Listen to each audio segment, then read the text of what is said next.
Está escuchando Exitosa, Exitosa, Exitosa. Continuamos con Exitosa Noticias.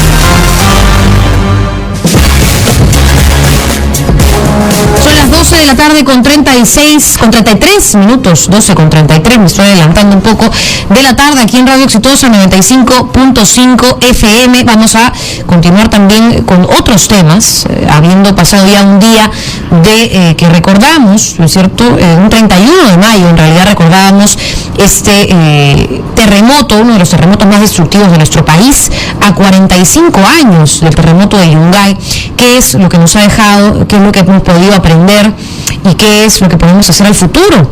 También fue un terremoto de 7,8 grados en su momento y además una alud que dejó más de 70.000 muertos y que además sepultó la ciudad entera, y que ocurrió, dato importante, justo antes del partido inaugural en el Mundial de México del 70, ¿no es cierto? Era en realidad, o es todavía una realidad que nos deja muchísimo por analizar. No solamente en términos de qué pasaría si tuviéramos pues un terremoto de esta magnitud, esa siempre va a ser una pregunta pendiente que nos da vueltas, sino también a raíz de todos los huaicos y todos los cambios climáticos que hemos estado viendo nos traen consecuencias muy concretas y que tienen además un correlato en temas de política pública, en temas de economía, en temas de prevención. Y vamos a conversar sobre esto precisamente con el especialista en gestión de riesgos ante el cambio climático de Soluciones Prácticas, Pedro Ferradas, a quien tenemos aquí en cabina y le damos la bienvenida. Señor Ferradas, gracias por acompañarnos. Buenas tardes. Cuéntenos un poco, solamente por sentar el contexto, ¿no es cierto? 45 años de Yungay, ¿qué cosa es lo que nos deja? ¿Qué es lo que hemos aprendido, si algo? Sí, bueno, en realidad hay muchas cosas que han cambiado y también se ha aprendido. El primer aprendizaje a raíz del terremoto fue justamente lo que llevó a la creación del Sistema Nacional de Defensa Civil, y hoy en día tenemos el Sistema Nacional de Gestión de Riesgo que reemplaza más o menos poco después del terremoto. La diferencia es sustantiva. No solamente se trata de prepararse y responder a emergencias como se sacó como lección hace 45 años, sino también de reducir los riesgos y evitarlos. Es decir, trabajar más, por ejemplo, en evitar que se construyen lugares inseguros, evitar o reubicar a las poblaciones que están en lugares no adecuados o inseguros. Ahora, ¿qué nos dice ese plan de gestión de riesgo? Es decir, primero, ¿realmente se cumple? Segundo, si es que se cumple, entonces ¿está bien hecho o no? Sí, bueno, en realidad lo que tenemos es una estrategia nacional de gestión de riesgo, un plan, efectivamente, que se vincula con algunos, referentes internacionales, como fue el marco de acción de Gio, que ahora es reemplazado también por el marco de Sendai. Hay avances importantes, sobre todo en lo relacionado con la inversión pública y también con los cambios que se están generando, en el sentido de que son los gobiernos locales y los gobiernos regionales los responsables de la ejecución de las acciones de gestión de riesgo.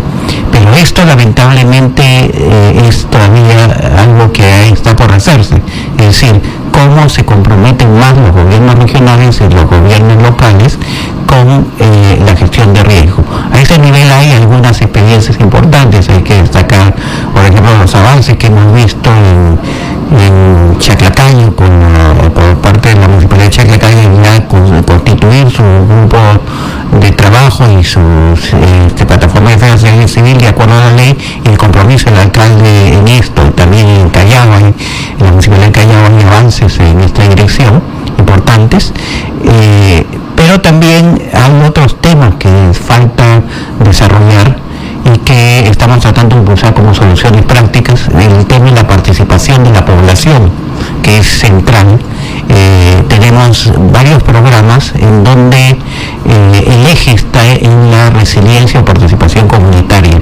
Lo tenemos en el caso, un programa en Caraballo, en este nivel, que estamos desarrollando con Save the Children, y también tenemos otro que en general la cuenca Rímac, con el apoyo de la Fundación Zurich, que de empresas privadas a este nivel.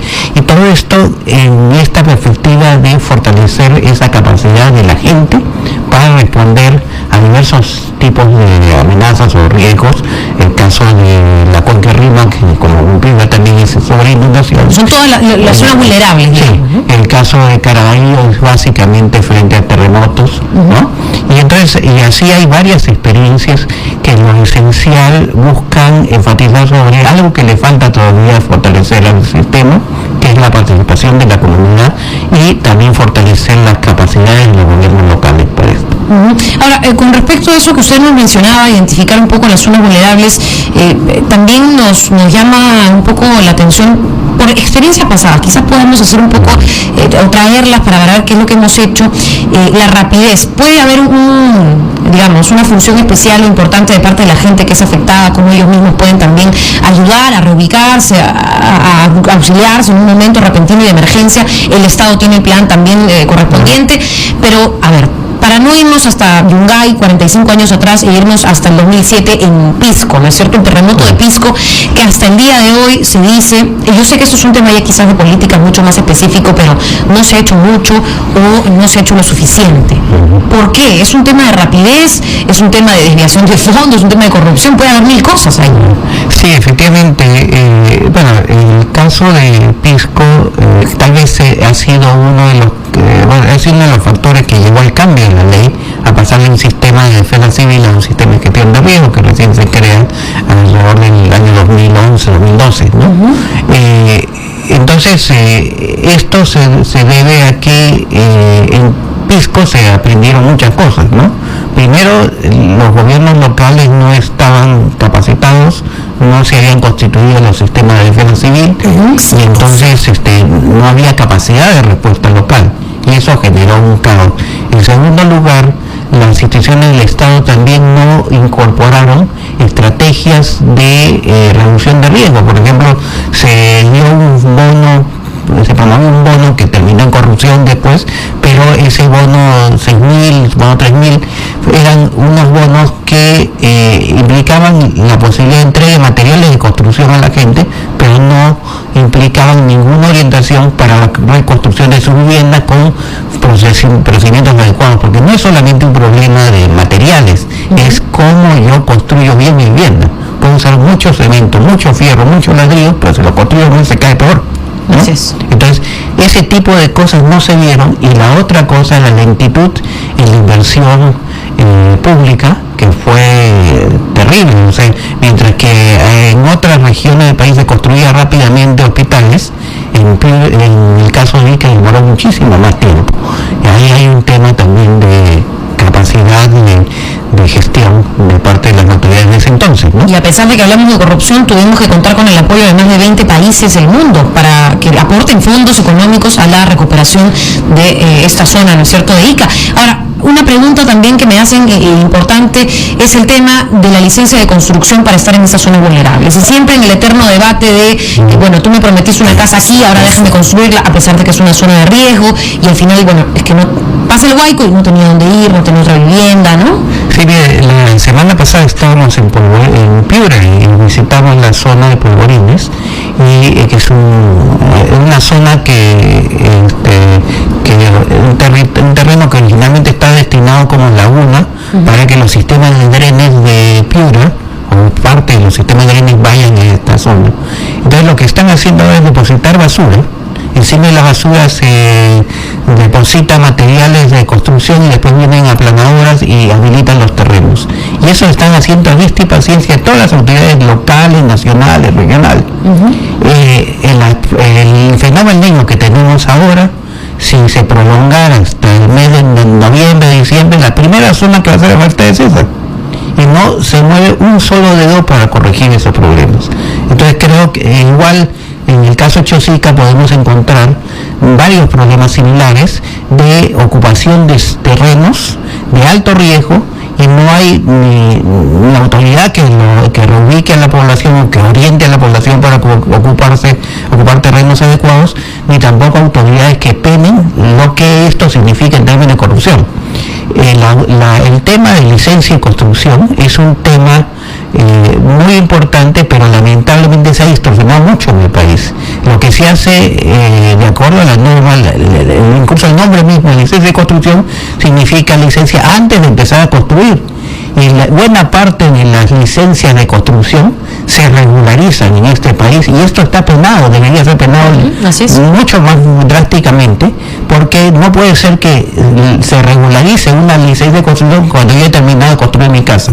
La licencia de construcción se tiene que dar antes del inicio de la construcción de la vivienda. Lamentablemente esa práctica tiene que ser erradicada radicalmente en nuestros gobiernos locales. Ahora, usted nos decía que hay un plan de gestión de riesgos. Debería haber, tengo entendido, hay un plan de desarrollo urbano a nivel nacional, porque ahí lo que estamos viendo es también una gran demanda de hogares, pero un gran déficit. Entonces, ¿dónde podemos establecer las casas que se necesitan, ¿no? Los hogares, las viviendas? Sí, bueno, en realidad la idea de tener planes de gestión de riesgos es que estos planes se incorporen dentro de los planes de desarrollo.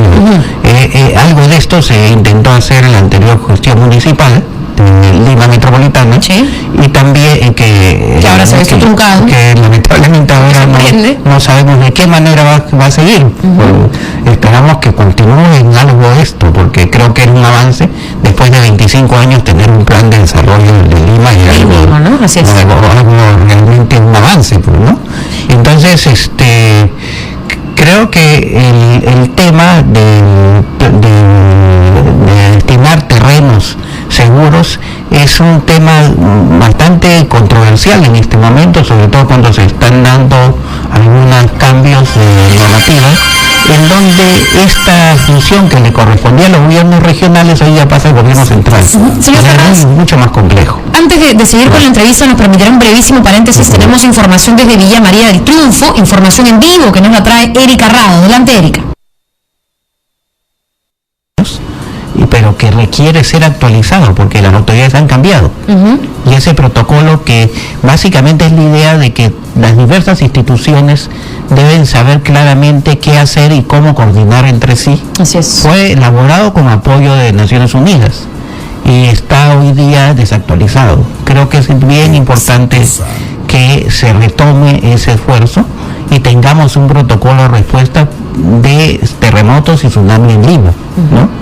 Porque es la única manera de que las autoridades puedan cumplir con su misión. Así es, señor Ferraz. Bueno, muchísimas gracias por acompañarnos. Nos hemos quedado sin tiempo. Pedro Ferraz, especialista en gestión de riesgos ante el cambio climático, aquí en Radio Exitosa.